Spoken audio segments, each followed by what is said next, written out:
Ladies and gentlemen, welcome to the French Connections Sunday edition. Today's date is the 4th day of January 2009. My name is Daryl Bradford Smith. I'm not glad everybody's listening because it's just one of those days where, world events are shaping up, ladies and gentlemen, to be some of the saddest things I've had to pay attention to in the last 5 or 6 years. I'm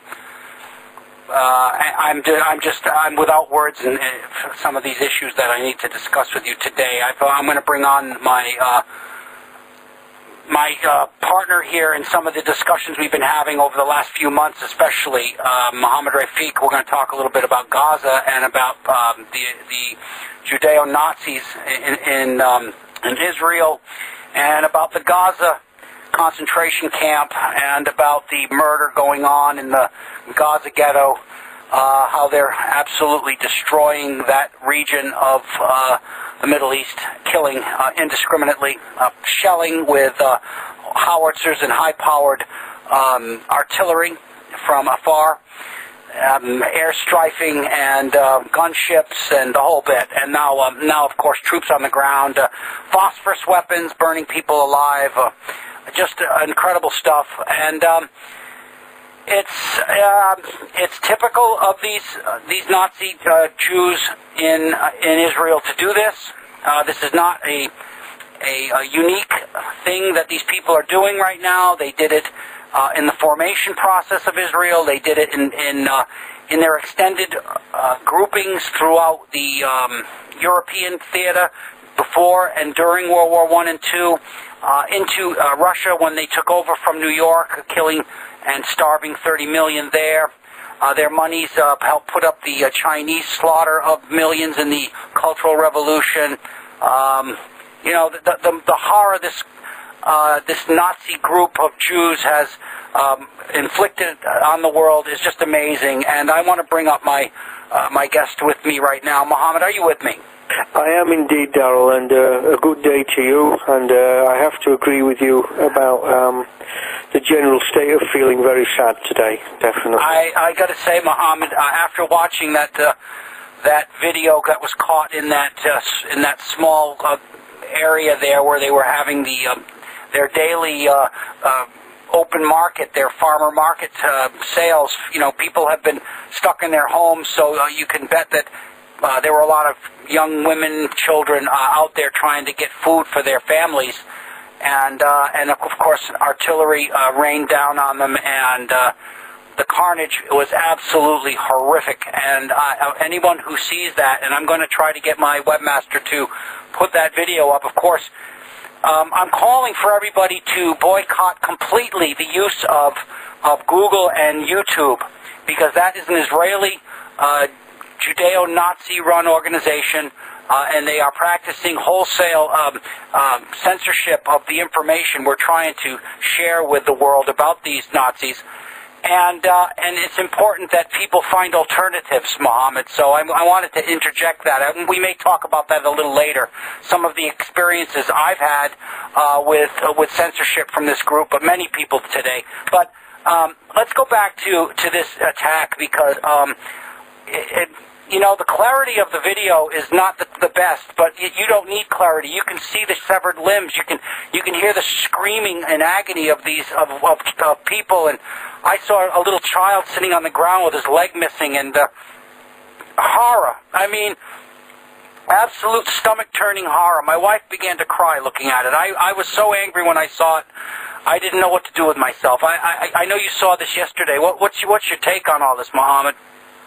It is very disturbing footage, and I would actually argue, Daryl, that the fact that it's not too clear is helpful. I actually found that the clearest version of it that I could on the net, not the YouTube redaction of it, but the first one that was put up, the guy who originally put it up on the net. And, I did slow motion a couple of bits and pause a couple of bits just to try and really get to grips with what I was looking at, and I suddenly realised, because it doesn't appear clear, Daryl, because, and the reason for that is because the images are obscene. One man is lying face down on the ground, and you can only see the front of his face from the forehead down to his chin and where his beard is. And I was looking at this, trying to work out how the picture was put together, and I went over it a few times, and then I realized that the entire back of his head had actually been blown away. Yeah. And that's why it looks like that. And there was just a pool of mincemeat lying mixed with blood on the ground underneath where the back of his head should have been. And the reason that you could see underneath his face is because there was nothing there. The whole thing, of course, is very disturbing because we've had all the lies about the pinpoint bombing, as we were discussing earlier, this claim of them taking out that truck with alleged missiles on the back. Yeah, with the gas welding truck, yeah. It turned out to be gas welding, and the man had 8 members of his family and people who worked for him murdered.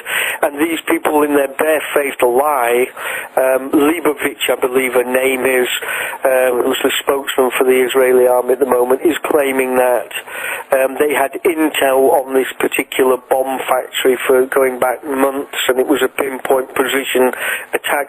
They've just blown something up and then tried to pass it off in the mainstream media. And fortunately, we have these cameras on the ground and these contacts on the ground to show how much they're lying. But you don't have to be Albert Einstein again, Daryl, to realise that, you know, artillery fire isn't pinpoint. No. You know, no.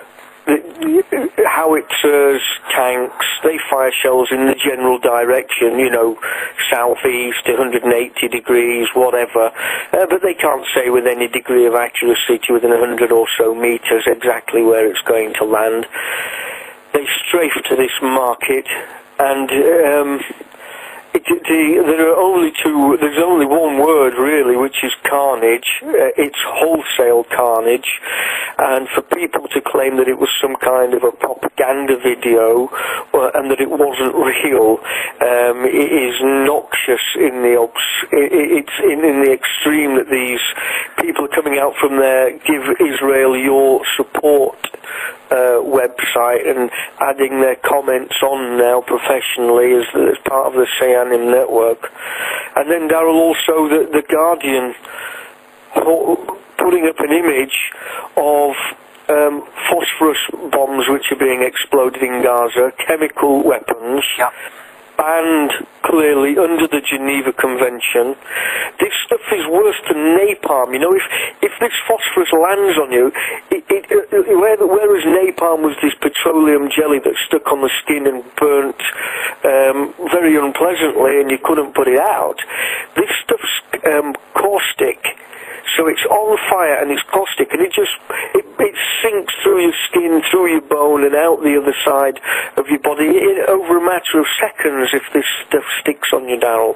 And they're firing this in, and the Guardian actually put the photograph there and discussed the land offensive, but completely ignored the illegality of the weapon that was being used. Yeah. Well, the American representative in the United Nations, which is a Zionist-controlled organ in the world structure anyway, of course, they negated any attempt at condemnation for the Nazi state of Israel, and so that whole thing went nowhere. But you know, nothing ever has from 242 onward, Muhammad. Nothing has ever worked against these monsters. That's what they are. They're murderous monsters, and they're unable. The Israeli Judeo-Nazis are unable to live in the family of humans, in the family of man. They just can't. They are not capable of living amongst us. And what we need to do is find a way, as a human species, to get rid of this cancerous group of humans, so that they can't continue to do these horrors. I mean, look, Muhammad, we have proven over and over again their involvement at their leadership level and beyond of their World War I fomenting, and of course World War II and the takeover of Russia, and of course the Armenian massacre, which the Armenian genocide and Holocaust that they were responsible for. We've gone through this, but you can go to the modern day stuff. We talked about it yesterday.